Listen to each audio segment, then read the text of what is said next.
ഇന്ന് ഈ RSS, ഞാൻ ചെങ്ങന്നൂരിൽ നിന്നാണ് വരുന്നത്, ഞങ്ങളുടെ ആ ഭാഗത്തുള്ള ഭൂരിഭാഗം ആളുകൾ ഗൾഫിലാണ് ജോലി ചെയ്യുന്നത്. ഇന്ന് ഹിന്ദു സമുദായത്തിൽപ്പെട്ട ആളുകളോട് ഇവിടെ എത്തിച്ചേർന്നിട്ടുള്ള സഹോദരങ്ങൾ, നിങ്ങൾ പറഞ്ഞ് മനസ്സിലാക്കി കൊടുക്കണം. ഇത് കേൾക്കുന്ന ഹിന്ദു സമുദായത്തിൽപ്പെട്ട ആളുകളോട് ഒരു കാര്യം ചോദിക്കാൻ ആഗ്രഹിക്കുന്നു. നിങ്ങളുടെയൊക്കെ വീടുകളിൽ ഗൾഫിൽ പോയി ജോലി ചെയ്യുന്ന എത്ര മനുഷ്യരുണ്ട്?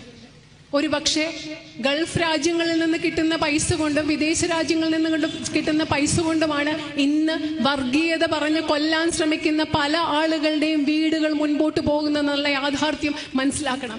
നാളെ വിദേശ രാജ്യങ്ങളിൽ, യൂറോപ്യൻ രാജ്യങ്ങളിൽ, ക്രിസ്തു മതത്തിനും ഇസ്ലാം മതത്തിനും പ്രാമുഖ്യമുള്ള രാജ്യങ്ങളിൽ നാളെ അവരൊരു നിയമം കൊണ്ടുവരികയാണ്. ഇന്ത്യ ഇവിടെ ചെയ്യുന്നത് ഇതാണ്, വംശഹത്യയാണ്. അതുകൊണ്ട് നാളെ ഈ രാജ്യങ്ങളിലേക്ക് ഹിന്ദു മതത്തിൽ ഒഴികെയുള്ള മാത്രം ഇവിടെ ജോലി ചെയ്യാൻ വന്നാൽ മതി എന്ന് പറഞ്ഞാൽ ഇവിടെ BJPക്കും RSSനും വേണ്ട പണം എവിടെ നിന്ന് കിട്ടും? അത് മനസ്സിലാക്കണം. ഇപ്പോൾ ചെയ്യുന്നത് തിരിച്ച് മറ്റു രാജ്യങ്ങൾ ചെയ്ത് കഴിഞ്ഞാൽ ഇന്ത്യയുടെ അവസ്ഥ എന്തായിരിക്കും? കേരളത്തിന്റെ അവസ്ഥ എന്തായിരിക്കും? ഈ RSS BJPയിൽ പെടുന്ന ആളുകളുടെ കുട്ടികൾ എങ്ങനെ സ്കൂളിൽ പോകാൻ ഫീസ് കൊടുക്കും? അതുകൂടെ ആലോചിച്ചിട്ട് വേണം. RSSും BJPയും ഹിന്ദുക്കൾക്കും ഇന്ത്യക്കാർക്കും വേണ്ടിയാണ് ഇതൊക്കെ ചെയ്യുന്നതെന്ന് തെറ്റിദ്ധരിക്കപ്പെട്ട മനുഷ്യർ ഇത് ചിന്തിക്കാൻ എന്നുകൂടി ഒരു വലിയ അഭ്യർത്ഥനയുണ്ട്. കാരണം മതത്തിന്റെ പേരിൽ മനുഷ്യനെ വിഭജിച്ചിട്ട് ഒരു രാജ്യവും മുന്നോട്ട് പോയിട്ടില്ല.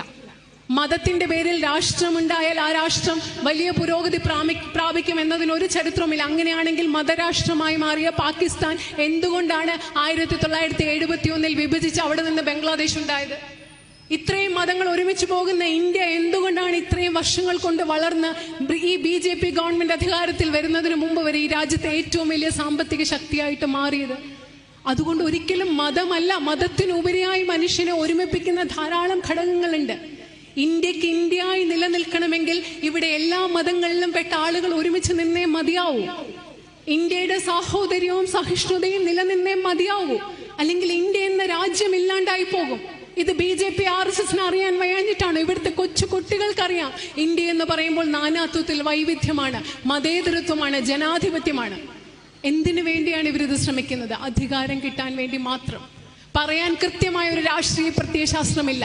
അതുകൊണ്ട് മതത്തിന്റെ പേരിൽ മതം പറഞ്ഞ് ജനങ്ങളെ വിഭജിക്കുകയാണ്. എങ്ങനെയാണിത് പറയേണ്ടതെന്ന് അറിയില്ല. കാരണം ഉള്ളിൽ അത്രമാത്രം വിഷമമുണ്ട്, തീയുണ്ട്. ഒരു രാജ്യം, ലോകം മുഴുവൻ ആദരിക്കുന്ന ഒരു രാജ്യം, ലോക മുഴുവൻ അഭിമാനത്തോടുകൂടി ബഹുമാനത്തോട് കണ്ടിരുന്ന ഒരു രാജ്യത്തെ ജനങ്ങളെ, മനുഷ്യരെ, പ്രത്യേകിച്ച് ഒരു